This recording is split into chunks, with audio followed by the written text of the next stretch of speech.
This is the Bristol Flyers Podcast. All right, let's welcome in episode 4, and this week's guest is Marcus Delpeche. Marcus, how's it going? That's going really well. We had a workout this morning. It was like a good 2 hours. So coach got us right. It was me, Raph, and Danny today. So it was good. What's the last 6 months or so been like for you personally? I think so. From Delaware, like it hasn't been really that much of a transition. Like when I'm at home, I don't really go out too much. Just like usually when I'm home, I'm just there to work out and just chill and meet up with friends. So I think the biggest adjustment was not being able to see my friends as much. And then most difficult part was that by the time I got back to Delaware, the weight room was open again. So like I was happy with that. But I worked out at the YMCA there, but they didn't have their basketball courts open at all. And so I was basically the biggest transition was like just finding parks that were decent, and then obviously like I had to like time it up with the weather so that I can have like just get them maximize my time there. But it's fine. Like me and my brother, we made the most of it. Like while he was here, because he left like 2.5 weeks before I left. So I was like up until that point, we just like worked out. Like we just like go to the park, get shots up, and then we go to the weight room and lift together. So, but yeah, just like you just gotta adapt. You know that this is the times that we're in. These are like some wild times that we're in right now, and so I guess you just gotta adjust to it. Yeah, it certainly is crazy times at the minute. You have now been able to get back into SGS recently, which is, I imagine for you guys has been awesome. How many sessions have you had now? Well, I started on Monday, so tomorrow will be the 5th. And yeah, so like I literally just like we'll just get in the gym, we go our workout, and then like we're just like trying to get as much steps as possible. And I think, and part of it is because like obviously the season's approaching, but also I think it's just the fact that it's been so long, at least for me personally, like it's been so long since I've been in an indoor court. Like literally Monday was the first day I stepped inside of a gym again. You know what I mean? So I was like, I was excited for it. So I'm trying to like get as much. It's like, yeah, I'm trying to get as much court time as I can. So. What does a standard session now look like for you with all these like implications in place? Like what kind of things have you got to do when you rock up to SGS just in order to get onto the court now? Yes, well, we all meet outside about 10 minutes before like we go inside, and then coach comes in with his thermometer gun, and he takes everyone's temperature just to make sure that they're that they don't have a fever. And then it's just like hand sanitizer when you get in. And then you start working out. 20 minutes later, you have to use hand sanitizer again. And then you have to do like that. Like basically every break, you're supposed to use hand sanitizer. You use the bathroom before, so then you're not like going in and out the locker room if you need to use the bathroom. And then it's 1 in, 1 out. Like if you if I went to the bathroom, I think I would have to like go outside and then come back, because that way it stays the 1 in, the one-way system. So it's just one of those things. Like, and it's obviously it's a necessary step. Like you don't like. I heard that it was in the past like 2 days or whatever, there's like a spike in coronavirus cases, obviously like with uni kids and coming back and all that stuff. So I get it. And so I think like now it's just like we have to make sure that we're doing everything. Everyone has to do everything that they can to make sure that don't have stuff like that happen. So then like we can continue to get the UK back to normal. So yeah, there's a lot of implications sort of being put on for players and staff. I know like us, like we've been in to film a couple of your workouts now for social media and things like all staff wearing masks and sort of keeping our distance as well and limiting the number of people going in there as well. So and also like with the college, like there's so much stuff that they would have had to do just to get it open. You can tell that a lot of thought has gone into reopening the college in the safest way possible. Yeah, for sure. Like, and obviously, like, I'm not trying to catch coronavirus. Like, I don't think anyone in the right mind is trying to catch coronavirus. You know what I mean? So we just got to do what we can. And like, even if like those steps that we have in place that you might feel is like, all right, like, why are we doing this? Like, if you do it, then that way it's just like make sure we're covering all our bases. It's just like one of those things. So even if it seems unnecessary, it's better to do it and be safe than not do it. Then you end up getting a case. Then you put everyone else at risk. Yeah. And what was like your lockdown experience like in general? You went back home, and I think I saw on Instagram like you had a chance to catch up with Tevin at some point as well. Tevin Fowson. Yeah. So so he lives out in Boston. So I had to when I was out there, I was able to go out there in Boston once, and I got a place out there, and we just like met up, obviously socially distanced, and just caught up, and it was just good just to catch up with him. Like I hadn't seen him like since the last season, since like the last summer when I worked out with him a couple of times. So it's just like it was just nice to catch up. But in general, like the quarantine I mean, it was boring. It was like real boring, and like especially for me as a person, like I'm a real social guy. Like I like just being able to go out and talk to people. And so for me, like, I mean, it's still just an adjustment where like I'm just like literally what me and my brother were doing. It was like we wake up, go to the gym, come back, go to the park to shoot, come back, day over, and like that's how it was for like week in, week out. And then I'm restarting on my Spanish. Like I did Spanish in college, and decided like I'm always like one. I was fluent for a little bit, but then I lost it because I didn't really have much use of it out in Germany. So just like I just thought like what, why not? And so I just have like this book, this Spanish book that I've been working through. So it's been it's just fun. Yes, it's fun to do. Also, Sudoku's Sudoku's really fun too. I love it. I've seen you're also pretty big on Uno on some of the bus journeys from last season. Oh yeah, I mean, I'm not gonna hold you. I was a little rusty recently, but like I'm back on it. I'm back on my winning ways. And if anyone wants to see me in Fortnite, let me know. Warzone, let me know. I'm active. So. I mean, you've had a really interesting journey into like playing professional basketball and like ending up with the Flyers. I mean, you've come from a Div 3, which not a lot of players come from Div 3 and play in the BBL, and kind of just want to take it back all the way to when you first started playing basketball. Like, how old were you when you first picked up a basketball? I mean, our dad got us a Fisher Price hoop when we were like kids, so like it was like this plastic hoop that we were just playing out in our deck. But I didn't start taking it seriously up until I guess seriously in air quotes up until like my 8th grade, and then seriously where like I dedicated myself to just basketball my end of my sophomore year of high school. So like I was like when I was in 8th grade, so that's just before my freshman year. That's when I started playing AAU basketball as well as just like playing for my school. And then at the end of my sophomore year, like I stayed with the same AAU team throughout from 8th grade up until my senior year of high school. And then I remember his name was Eugene Young, great guy. And he was our coach, and he said like, you guys, like you and your brother, like you guys are really good. You guys are good, can be good at just about any sport. You're really athletic, But like if you want to be good or better, then you have to dedicate your time to one sport. Like you can't like keep bouncing around to sports because like you're behind the curve and like everything. You're good, but you're not great at anything. You know what I mean? So like one, it was humbling, but two, it was like it just put things in perspective. So like we were doing football, basketball, and then like I think we were doing like track at the time. After our season ended, our senior year, we had a couple offers from D2s, no D1s, but and it came down between a D2 and a D3 school, and we ended up going to the D3 school because it was like great academically. It was like a really good. So like, God forbid I ever have like a career-ending injury, like graduating from that school would have been great for me. The financial aid was really good, and then we loved the coach. And we knew that our coach recruited us not just to be like role players. He saw like something where like, you guys are going to take over this. And so by sophomore year, we had our stuff figured out. And that's when we went to the Sweet 16 and the NCAA tournament. And then Malcolm and I, we ended up having really successful careers there. Like I was 1,000 points scorer. He was like a lead blocker. I was first team on SCAC. Nearly broke the rebounding record. Like, yeah, we had like great 4 years there. And then I think that set up our transition from there to playing professionally. And then we both played for the same German team our first year playing professionally, and which is hilarious because like, what are the odds of two twins playing on the same basketball team their first year playing professionally? You know what I mean? And it was like, so the German coach had recruited me, and then he was like, wait, there's someone else who looks like you, and his name's Malcolm. I was like, yeah, that's my twin brother. He was like, oh, we want both of you. So like, it just worked out. He signed both of us, and then we had like a good season there. We fell short, and we ended up finishing second in the division.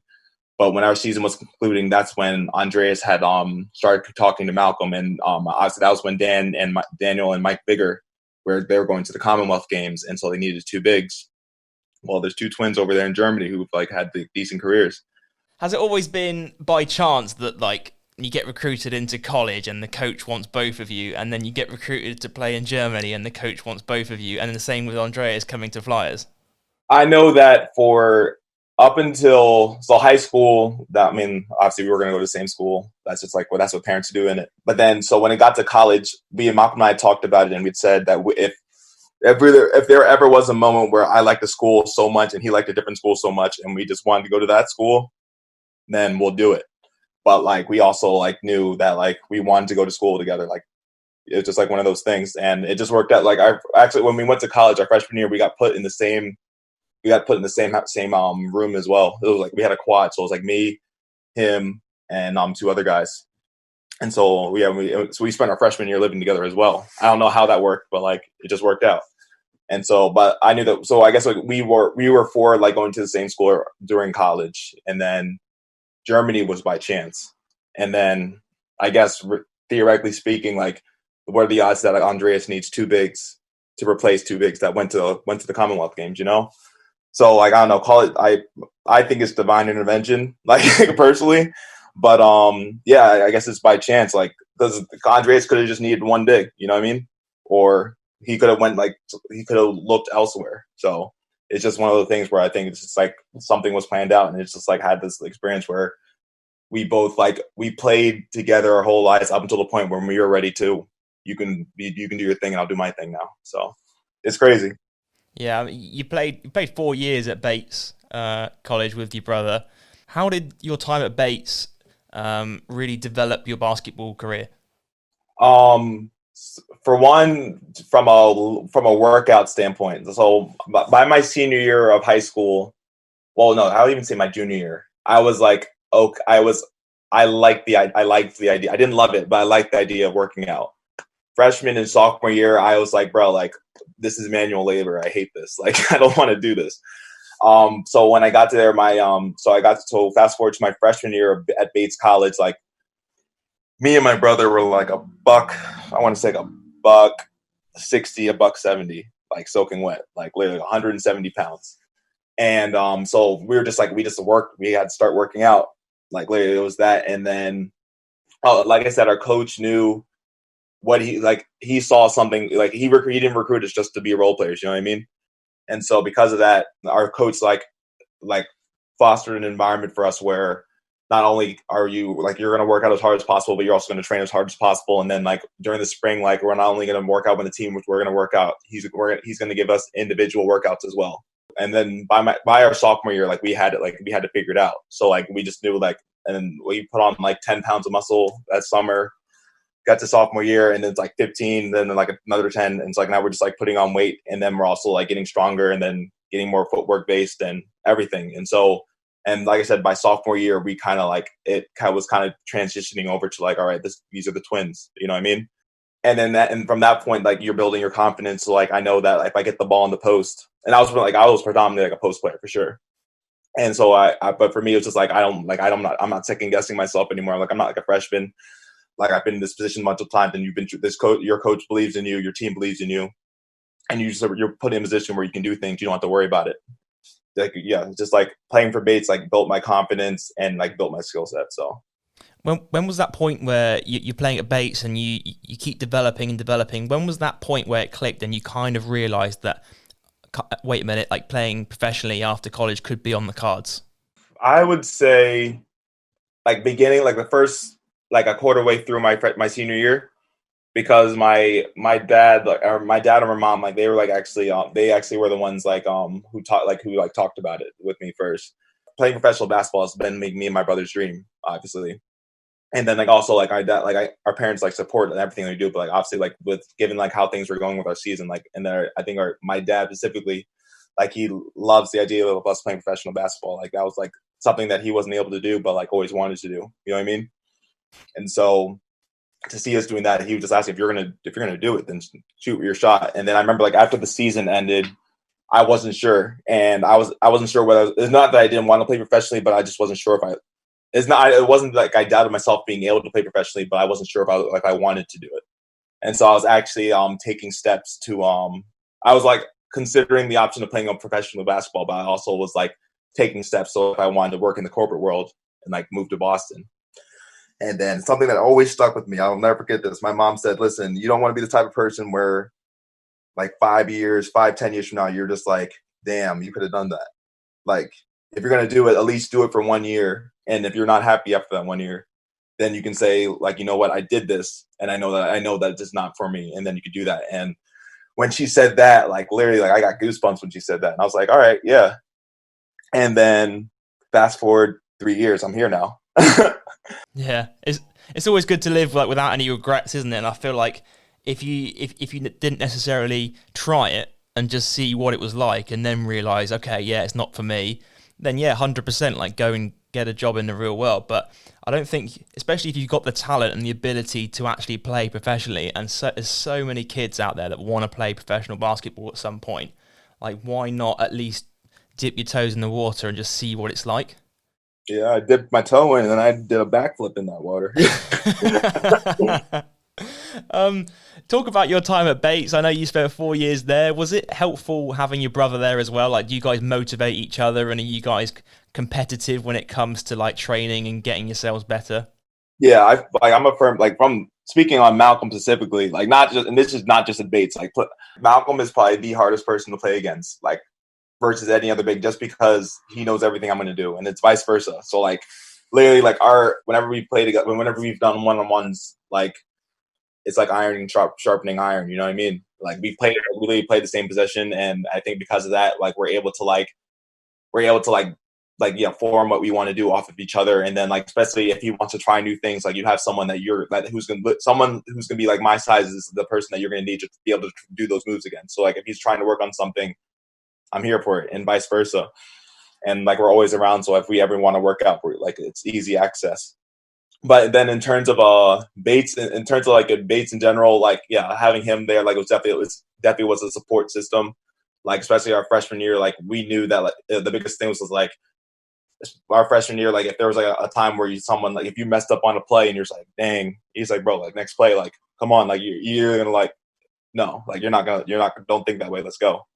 So, like, we never let each other slack, you know? And so, like, and especially, like, you don't want your brother to be at a higher, but, like, I'll be honest, like, he didn't want me to be, like, getting more playing time than him, and I didn't want him to be getting more playing time than me. But obviously, like, we always supported each other when one of us was out and the other person was in. But it was just like, we want to be on the floor at the same time, or, like, we're both getting the same amount of minutes. You know what I mean? So you graduate from Bates, both of you graduate from Bates, and then you end up both getting that first pro contract. And I think the stat was something like you became the first players out of Bates to play professional basketball since 2007 or something like that. And obviously Bates is a Division III school.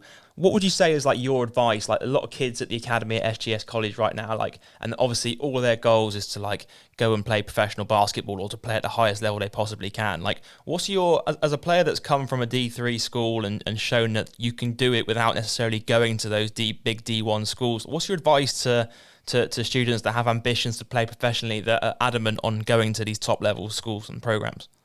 I would say for me, like, I think that's a great goal. Like, I would love, like, I'm not, like, I don't regret my 4 years of baseball at all when I say this, but, like, I think that is a great goal. But, like, you also have to know, like, if you don't get to that D1 school, that doesn't mean anything.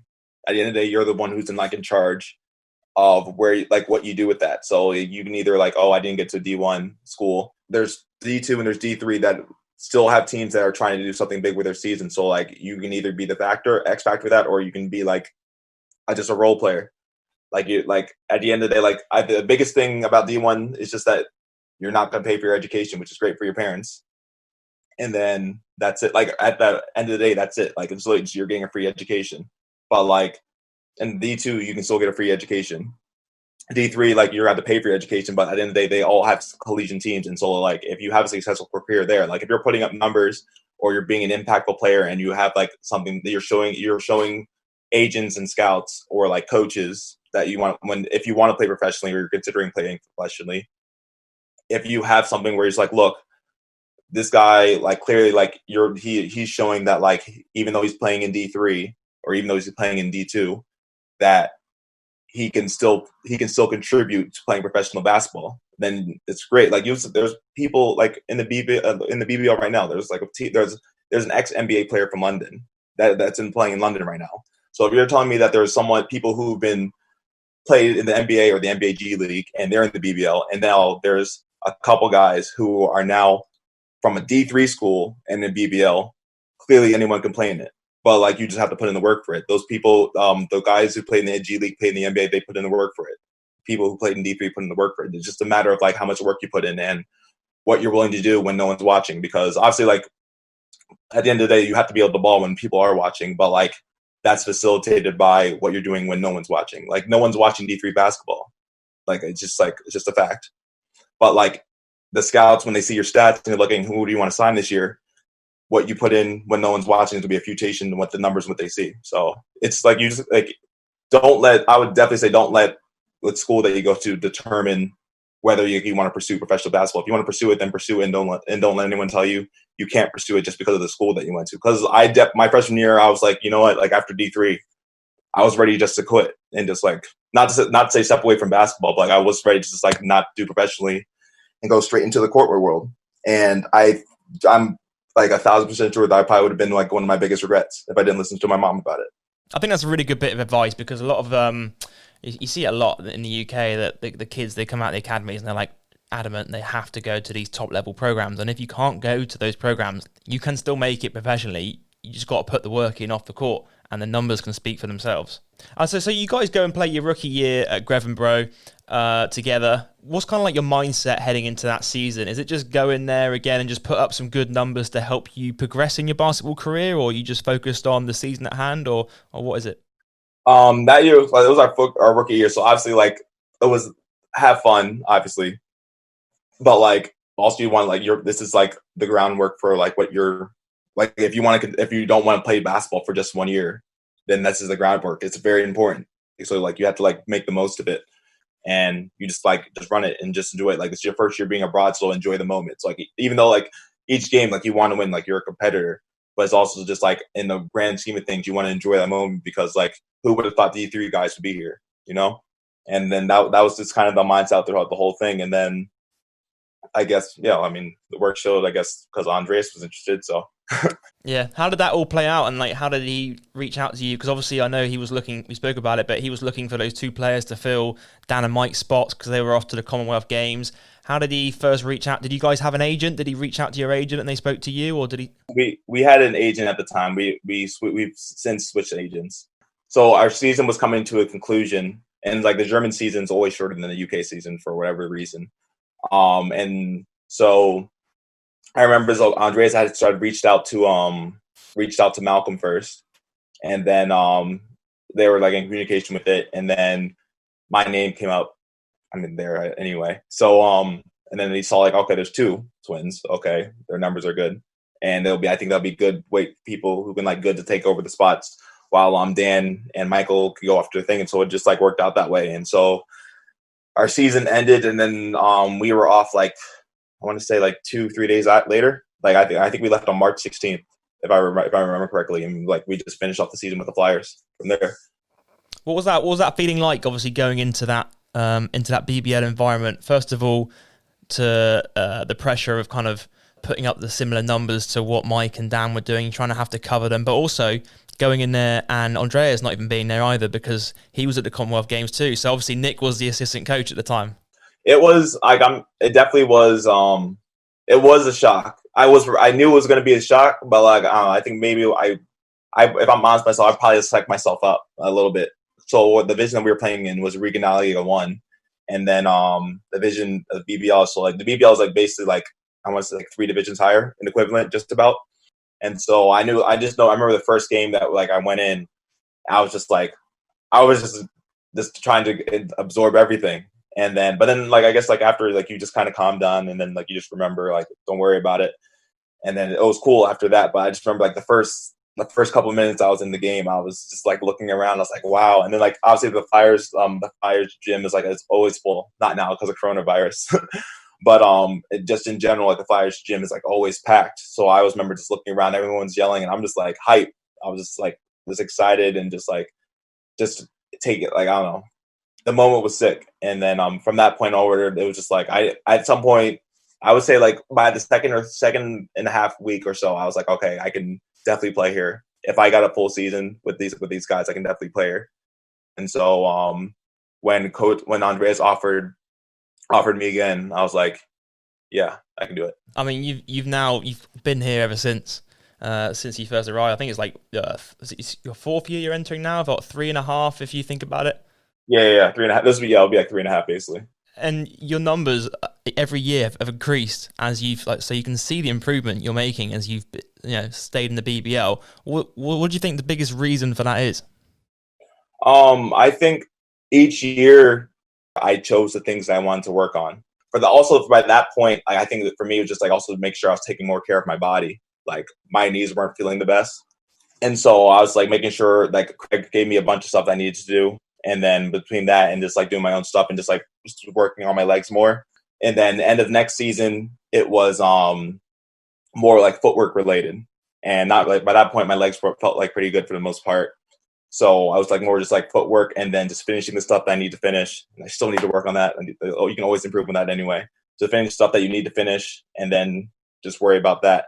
And so that went up again. And then this past season, like obviously the biggest thing for me is just like trying to make sure I'm be able to like foul shot. I know the biggest thing for me was foul shots this year, being able to work on the mid range, and then also just finishing around the basket. And then I was obviously like this summer was a little bit different. Whenever I go home for the summer, I don't try to like fill on my plate with a bunch of stuff that I need to work on. I pick like one or two things that I know that that can need improvement and bring that on. So I think for me, it just makes it in terms like work instead of getting better at a few things, I get really good at like one or two things, and that's what I know that the coach needs from me. And so just know, I just talked to the coach about what he wants from me. And we stayed in contact a lot over the season, just like watching game films and like what they expect, the expectations for me are, and just making sure I manifest that when I'm practicing. So, yeah, you talk about like finishing in traffic. I think one of the things for me that I've definitely seen from you over the last few years is just like now your ability to catch bodies and put players on posters, and like, there's so many highlight plays from you over the last sort of. I think the last season in particular, but you've seen a few the last couple of years, but I think last year in particular, just catch it, just putting players on posters and giving us some like those big highlight moments. Like if I was to ask you what dunk, if you were to like pick out one of those highlight plays, like what has been your favorite during your time in Bristol so far? It would either be that Plymouth dunk, just because the guy was talking trash before. So it was really gratifying when that happened.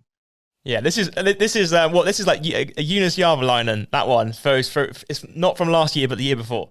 Yeah. So either that one or the one we had from this past season, like at home. I think it was like versus Sheffield at home, where like I dunked from like almost outside the paint. Yeah, you and Max had like a real nice photo of it, like. That one, just from the sheer distance of it, I rated that one like a lot. I think also the one against Worcester from last season, where I think Chris Taylor throws a full court lob pass from an inbounds, and you catch it and turn and you dunk it over Raheem May Thompson as the buzzer expires. Oh yeah, that one was hype. That one was mad hype. I like that one. That one that's a good shout. Do you sometimes forget the plays, like because there's so many from last season? Like sometimes you're like, oh yeah, that one, I remember that one. Well, I mean, I definitely, yeah. Like, I'm not gonna, I'd have to go through the whole highlight reel that you posted for my welcome back video, and then maybe I can like pick out one for you. But I remember the first time I caught a body was my sophomore year of high school, and like I remember up until that point I was so scared about the contact. I was worried like if I get hit and I fall and hurt myself. And I remember I was running. It was off an inbounds play going to the upper ends of the court, and I was running. And I caught it, and I saw this guy like he was on the other side of the half court, and I knew it was going to be like meeting at the rim, and I just said, "Try it to see what happens." And he tried to meet me there, and he lost. And by that, like literally from that point forward, like I just had to switch my head, and like I was how hype I felt after that. I was like, I need this again and again. So like I just try to go out of my way to do it. Like, you know what I mean? Do you find the more that you do, the more confidence you get and the more likely you are to get more going forward? Yeah, like that's like, I think that's like for me, like since that happened, it was just like, bro, like don't worry, like worst comes to worst, like either they're going to foul you or it gets blocked, but like at least you tried and then, you know what I mean? And so now like I know like people are still going to try. I know what's going to happen. I look forward to when they try because like it's either going to be a foul, they block it, or I make it. It's going to be one of those three. But for me, it's just like, bro, it's fun. Like I think it's so fun, and I think it's funny. It's so funny when I win.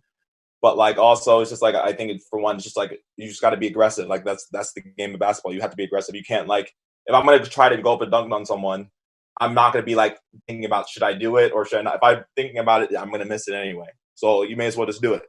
Yeah, and I think also how important it is to the tide of a game. Like a moment like that can suddenly just transform the momentum in your favor. Like why not? Like why not go for it? Do you know what I mean?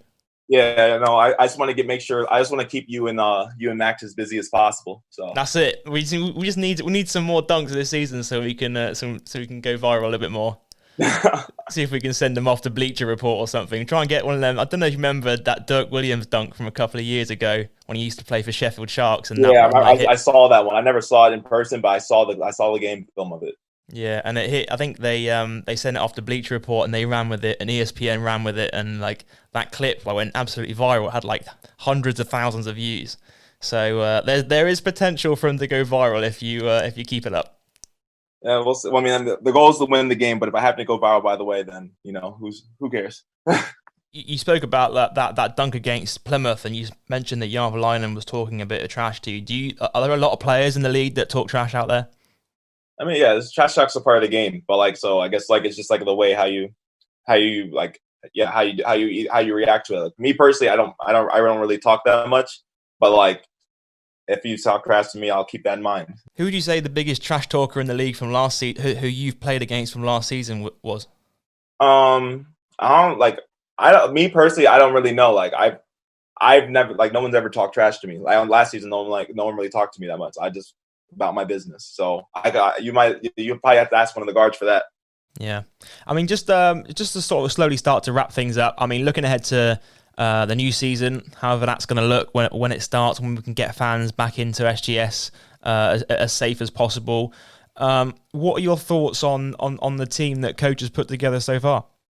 Man, I love the guys. Like, obviously, these are all like I played with Josh Wiltshire already. Like, I know he's a great scorer, great passer. Like, he's a great point guard. So, like, I'm not worried about that at all. Yeah, and then like obviously Raph, Dan, me, Josh. Like, Josh can shoot the ball like no other.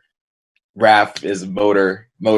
Danny is a lockdown defender. I love the team so far. So I'm just I keep telling our coach, like, every single day I'm like, yo, who you're bringing in next? Like, who is it? And so we're supposed to be getting some news very soon. So like I'm here with my popcorn right now. So I'm just waiting to see what he does. Yeah.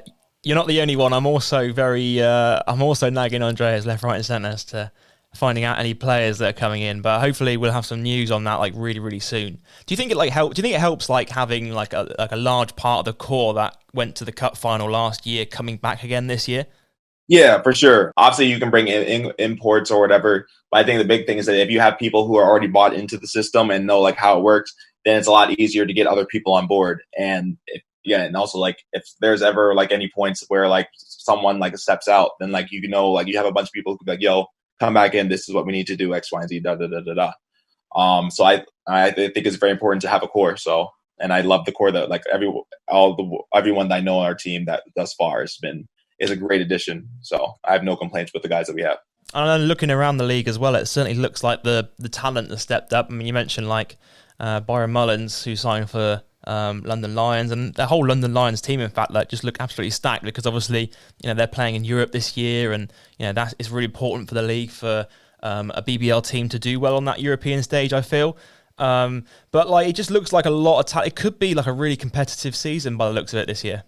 Yeah, I'm excited for it. Like I've been keeping up with like the signings of just like, well, obviously like right now we haven't signed. I'm still waiting for like our next signing, but like in general, in terms of all the other BBL clubs, like everyone's signing, and it looks like it's definitely going to be a competitive season. So like I'm looking forward to it. And once we have all of our guys out here, and then we can all like start practicing together, like I'm excited to see what we can do, and then how we stack up against these guys. How much of an impact do you think like the whole COVID situation is going to have on like the standard of play and the level, especially like those first few games? I think it'll definitely be tough. Like unless you so I know that a lot of the BBL, if you're already on on site with your BBL club. Like you'll have access to facilities. And I know some teams are still trying to figure out where they're going to be playing this season.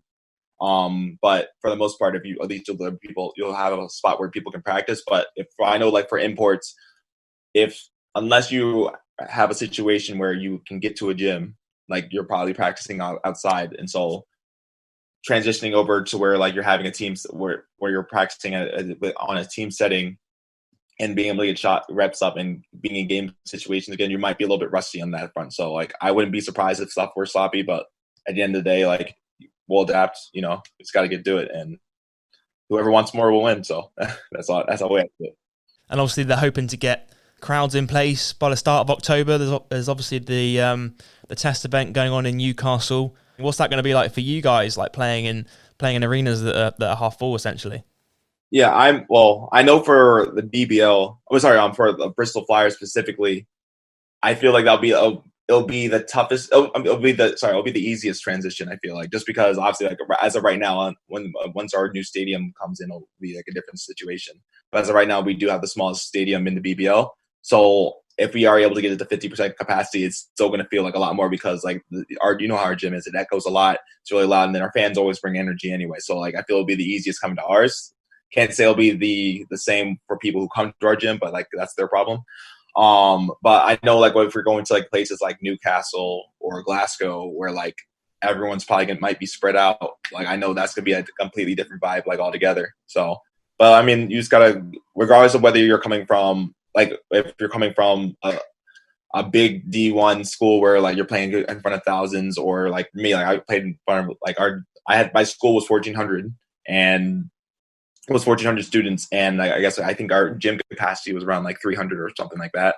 So like it doesn't mean anything to me. I'm just trying to get a win. So like you just got, regardless like whether the fans that you have there, we just gotta also have to rely on our own energy. So we just got to bring it. How much do you think it will be a factor for like traveling games and like having like home court advantage? I know like you spoke about SGS, but traveling up to like a Newcastle, for example, that's half full. Do you feel like that would have an impact on that home court advantage, or do you think that'll still be there? I don't think it's going to affect their home court advantage too much, because obviously the gym's emptier. Like you're going to hear stuff more too at the same time. It'll be easier to hear Coach Andreas for sure. But also you're going to hear, like if the fan says something like out of pocket or something funny, like you're probably more likely to hear it because like there's more space in the area. So, I mean, I don't imagine it affecting people's home court advantage too much, but at the same time, like if your team is getting beaten by the visiting team, that also can be like, it might not feel like your home court anymore. You know what I mean? Because it's going to be extra quiet. So it really is mad. But I mean, that's the new normal for the time being, unfortunately. So it's just what you got to do. But like, hopefully we don't have to we're not playing in that empty of a gym. Yeah, exactly. Let's hope we can get some kind of fans in.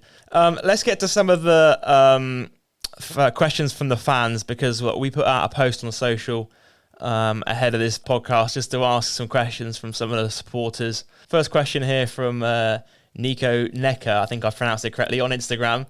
They want to know, what's your favourite thing about Bristol as a city? Favorite thing about Bristol? I'd say the people. Yeah, the people. I know that's cliche, but like I told you earlier, I've been fortunate enough to obviously it's always been a great relationship with our teammates, but then also like Bristol in general, everyone's really nice, and then I've also gotten to know like a good few people as well. So it's just, I think like being able to have friends outside the basketball team, I think it's just, it's been a great opportunity. So Rupert Cole on Twitter wants to know, who were your heroes when you were growing up? I guess he hasn't specified whether basketball heroes or just heroes in general, but who were your heroes growing up? My dad, for sure. Like, yeah, my dad's sick. I love him. Like, yeah, my dad. And Michael Jordan, obviously, like as a kid, like maybe not as much like growing up. Like I didn't really think about him like that.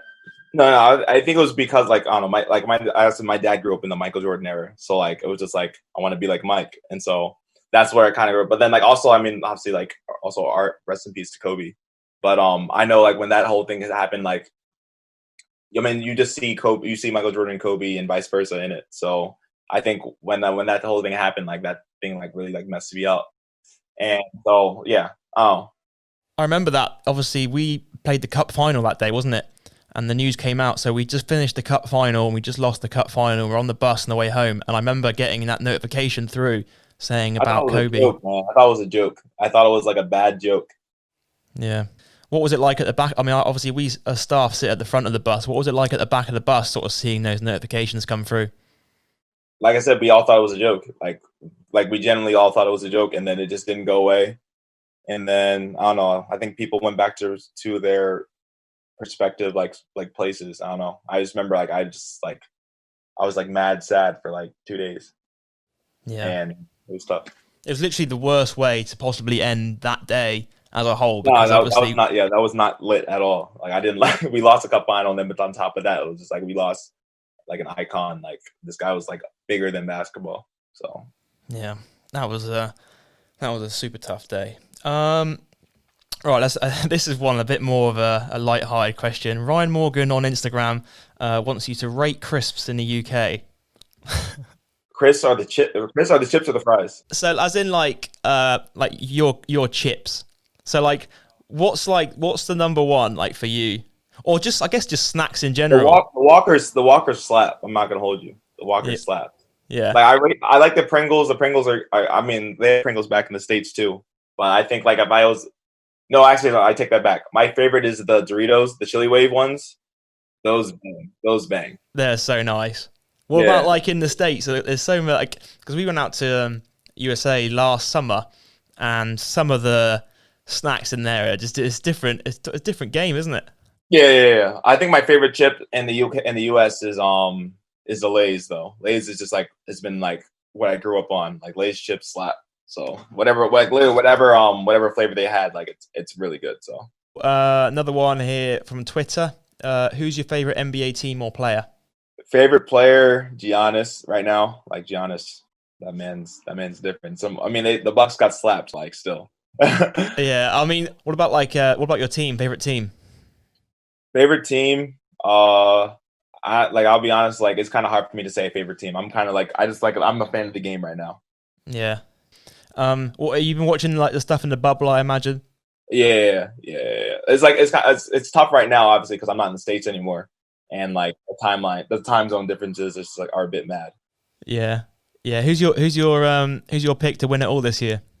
I don't know. The Heat's looking kind of spooky right now for the Lakers, but I know the Lakers going to get to the Western Conference Finals. Get to the championship. I know that, but if the Heat might be a problem. Butler's on a mad thing right now, but then again, it could be the Raptors too. So it's like the Raptors, I think, is the best team out there. Like in terms of like all five guys or like plus bench, I think the Raptors has the best team, but like it's just LeBron and AD, and that's like a lot. So they're definitely the deepest team, I feel. And I think like it'll be interesting to see. I think whoever comes out of this Game 7 between Raptors and Celtics, I think will go past Miami into the final. Yeah, for sure. I think like I personally think that if it's Toronto and Miami, it's probably gonna be Toronto. Yeah. I don't want to doubt Jimmy Butler. I'm not saying it's gonna be a sweep, but I'm saying like they have the best team, like in terms of just everyone plays together, and I rate that so much. I imagine when this episode comes out, we probably know the result of that Game 7. So we'll probably get proven right or proven wrong. We'll see. Yeah. Okay. One more from Instagram from Nico and family. They ask, what did you get into the most trouble for with your parents as a kid? What did I get in trouble for most? Probably just acting stupid, to be honest. I was just running around the house doing stupid stuff. Like, I remember one time, me and my brother, we were at my mom's friend's house, and like we were just throwing snowballs at each other.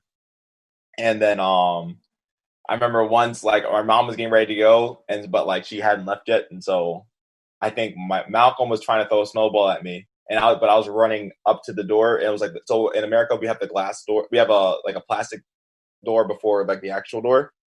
So the actual door was already open, but the plastic door was closed. But like if something ever hits something, it sounds like really loud, and it could potentially break. So I remember my mom was like getting ready to open it, and I was running up the steps, and my brother threw it, and I just ducked out the way, and so the snowball hit there, made a big noise. My mom was like, "What are you doing?" Da da da da. And then we were just like, "Oh, sorry." And then we were getting into the car, and I threw a snowball at Malcolm one more time, and then I was running into the car, and then Malcolm throws one. The car door is open. He misses me, and the snowball goes into the car, and snow everywhere in the car. And then my mom was so hot. He said, like, "I want to talk to your dad when he gets on." Then when my dad came in, and then like he hit us with a parent talk. Like this man, like when my dad talks, like you have to listen. And so I just remember like there was like one light on over the dining room table, so like it literally looked like a mafia meeting, and he was just talking to us about like we need to behave ourselves and stuff like that. So that was probably not the worst thing we've ever done, but like that was like thinking back on it now, that was like funny, really funny. Don't get snow in the car. That is the moral of the story. Here we go. Final question then. We've had one come in from Josh Wilshire on Insta. And Josh says, "Are you upset that Josh Wilshire is now the best looking guy on the team?" What are your thoughts on that? Beauty is in the eyes of the beholder. I think like I don't even know what to say to that. Like that's listen. No, you know what? You can have that title. You know, I'll allow it. You can have the title. There we go. You've heard it here first. That's an exclusive.